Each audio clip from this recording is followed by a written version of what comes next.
ఈరోజు make in India కార్యక్రమాలు ఒకవైపు, యోగా ఇంకొక వైపు ప్రపంచ స్థాయికి తీసుకుపోవడమే కాకుండా గుర్తింపు తీసుకొచ్చే పరిస్థితికి వచ్చారు. నేడు ప్రపంచంలో మీరందరూ గుర్తుపెట్టుకోవాల్సింది, అనేక పరిస్థితులు మారుతున్నాయి. మారిన పరిస్థితులకు అనుగుణంగా ప్రధానమంత్రి గారు కూడా దేశాన్ని ముందుకు తీసుకుపోవడం కోసం అనేక కార్యక్రమాల్ని ఒక ఉద్యమ స్ఫూర్తితో ముందుకు తీసుకుపోవడానికి ఆలోచిస్తున్నారు. అందుకే ప్రపంచ స్థాయి ఉత్పత్తులకు మనం తయారు చేయాలి, ప్రపంచానికి ఒక గమ్యస్థానంగా భారతదేశం ఉండాలని మన ప్రధానమంత్రి గారు ఆశించే సందర్భంలో మనందరం గుర్తుపెట్టుకోవాల్సిన అవసరం ఉంది. ఈరోజు చాలా దేశాల్లో నాయకత్వం లేని సమస్యలు వస్తున్నాయి. నాయకుడున్న సమర్థవంతంగా పరిపాలించే శక్తిని ఇవ్వలేకపోతున్నారు.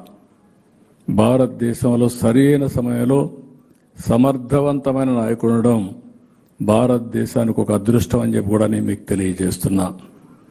ఇలాంటి సందర్భంలో మనం గుర్తుపెట్టుకోవాల్సింది, ఎంతోమంది త్యాగాలు చేశారు. వాళ్ళు చాలామంది ఇప్పటికి కూడా మీరు చరిత్రలో చూస్తే ప్రాణత్యాగాలు చేశారు, ఆస్తులు పోగొట్టుకున్నారు, జీవితాలు మొత్తం త్యాగం చేశారు. అలాంటి త్యాగాలు చేసిన ఫలితాలే ఈరోజు స్వతంత్ర భారతదేశంలో మనందరం మనుగడ సాధిస్తున్నాం. ఈరోజు మనందరం గుర్తుపెట్టుకోవాల్సింది, వందే మాతరం అనే స్ఫూర్తిని అనునిత్యం మనలో తీసుకుపోవడమే కాకుండా దీన్ని భావితరాలకు అందించే బాధ్యత కూడా మనం తీసుకోవాల్సిన అవసరం ఉంది. ఎందుకు నేను ఈ మాట వాడుతున్నానంటే, 78 సంవత్సరాలు స్వాతంత్రం వచ్చి ఇంకొక 22 సంవత్సరాల్లో 100 సంవత్సరాల స్వాతంత్ర ఉద్యమాన్ని, లేకుంటే 100 సంవత్సరాల స్వాతంత్ర ఉత్సవాల్ని మనం జరుపుకునే పరిస్థితికి వస్తున్నాం. ఈరోజు 11వ స్థాయిలో ఉండే భారతదేశం 4వ అతిపెద్ద ఆర్థిక వ్యవస్థగా తయారైంది. ఇంకొక సంవత్సరంలో 3వ అతిపెద్ద ఆర్థిక వ్యవస్థగా తయారవుతుంది. వికసిత్ భారత్ 2047కి ప్రధానమంత్రి గారు భారతదేశాన్ని నెంబర్ 1 దేశంగా తయారు చేయాలని ఆలోచిస్తున్నారు. అదే సమయంలో ఆంధ్రప్రదేశ్ రాష్ట్రాన్ని స్వర్ణాంధ్ర 2047కి శ్రీకారం చుట్టామని చెప్పి కూడా నేను మీకు తెలియజేసుకుంటున్నా. ముందు పేదరికం పోవాలి, అందరూ ఆనందంగా ఉండాలి, ఆరోగ్యంగా ఉండాలి.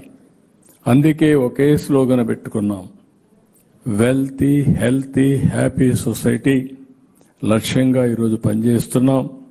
నేను మిమ్మల్ని అందరినీ కోరుతున్నా, ప్రపంచానికి భారతదేశం ఒక ఆదర్శం అయితే ప్రపంచానికే తెలుగు జాతి ఒక ప్రూఫ్ ఆఫ్ కాన్సెప్ట్గా తయారు కావాలనేది నా ఆలోచన. ఇది అసాధ్యం కాదని చెప్పి మరొక్కసారి మీ అందరికీ తెలియజేస్తున్నా. చాలామంది మనలో ఒకసారి ఆలోచిస్తూ ఉంటాం, ప్రతి ఒక్కరూ దేశం నాకేమిచ్చిందని ఆలోచిస్తూ ఉంటాం. దేశానికి నేనేం చేశాను అని కానీ మనం ఆలోచించుకోగలిగితే చాలా వరకు సమస్యలు పరిష్కారం అవుతాయి. స్వతంత్ర భారతదేశంలో మనం స్వతంత్ర పౌరులుగా ఉంటున్నాం. ఈరోజు ఈ దేశం మనకు అన్నీ ఇచ్చింది. అదే సమయంలో మనం కూడా బాధ్యత కలిగిన పౌరులుగా ఉండి ఈ దేశాన్ని ముందుకు తీసుకుపోవడం కోసం మనం అందరం ఆలోచించాల్సిన అవసరం ఉందని చెప్పి నేను మీకు తెలియజేస్తున్నా. ఈరోజు చాలా దేశాలు మీరు చూస్తే సహజ సంపదలు కానీ, ఈ పాటలోనే వందే మాతరం పాట మీరు మొత్తంగా అర్థం చేసుకోగలిగితే ఈ దేశానికి ఉండే సకల సంపదలు ఏ విధంగా ప్రకృతి ఉంది, ఏ విధంగా సంపదలు ఉన్నాయి, ఈ సంపదల్ని ఏ విధంగా అణగదొక్కే పరిస్థితికి బ్రిటిష్ వాళ్ళు వచ్చారో చాలా స్పష్టంగా చెప్పారు. అలాంటి భారతదేశానికి ఈరోజు మీరు చూస్తే 78 సంవత్సరాల్లోనే మన శక్తి ఏంటో ప్రపంచానికి చెప్పే అవకాశం వచ్చింది. ఏ విషయమైనా మీరు తీసుకోండి, ఇంక రాబోయే రోజుల్లో ప్రపంచానికి నెంబర్ 1గా భారతదేశం ఉంటుంది. ఆ నెంబర్ 1లో అగ్రస్థానంలో ఆంధ్రప్రదేశ్ రాష్ట్రాన్ని నిలబెట్టడమే ధ్యేయంగా పనిచేస్తున్నాం.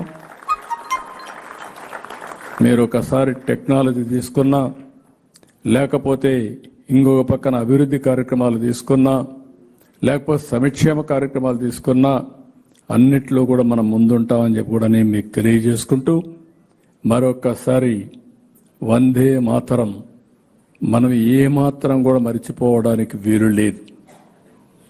ఈ సంవత్సరం అంతా కూడా మనం చేస్తాం. సంవత్సరం చేయడమే కాదు, ఒకప్పుడు స్వతంత్ర పోరాటానికి స్ఫూర్తినిచ్చింది. ఈరోజు భారతదేశాన్ని నెంబర్ 1 దేశంగా నిలబెట్టడానికి, అందులో కూడా ఆ నెంబర్ 1 దేశంగా ఉన్నప్పుడు ఆంధ్రప్రదేశ్ భారతదేశంలో నెంబర్ 1గా ఉండే స్ఫూర్తినివ్వడానికి ఈ వందే మాత్రం ఒక టానిక్గా పనిచేయాలని మనస్ఫూర్తిగా ఆకాంక్షిస్తున్నా. ఇలాంటి సభ ఇది మొదటి దశ మాత్రం. రాను రాను ఇంకా పెద్ద ఎత్తున చేద్దాం. చేయడమే కాదు, ప్రతి ఒక్కరిలో శాశ్వతంగా ఉండే స్ఫూర్తిని రగిలిస్తూ ముందుకు పోతామని చెప్పి తెలియజేసుకుంటూ, ఈరోజు మిమ్మల్ని అందరినీ కూడా మనస్ఫూర్తిగా అభినందిస్తూ, ఈ కార్యక్రమానికి వచ్చిన మిమ్మల్ని, ఇంటి దగ్గర ఉండే అందరినీ కూడా అభినందిస్తూ, ప్రతిరోజు ఏ కార్యక్రమం చేసినా మీ మనసులో ఒక్కసారి వందే మాతరం తలుచుకొని ముందుకు పోగలిగితే మిమ్మల్ని ఆపే శక్తి ఎవరికీ ఉండదని చెప్పి మరొకసారి తెలియజేసుకుంటూ, అందరికీ నమస్కారాలు, ధన్యవాదాలు. ఇప్పుడు గట్టిగా మరొకసారి వందే మాతరం, వందే మాతరం, వందే మాతరం. జై తెలుగు తల్లి, జై తెలుగు తల్లి, జై తెలుగు తల్లి. ఒక పక్క దేశం, ఒక పక్క మన రాష్ట్రం.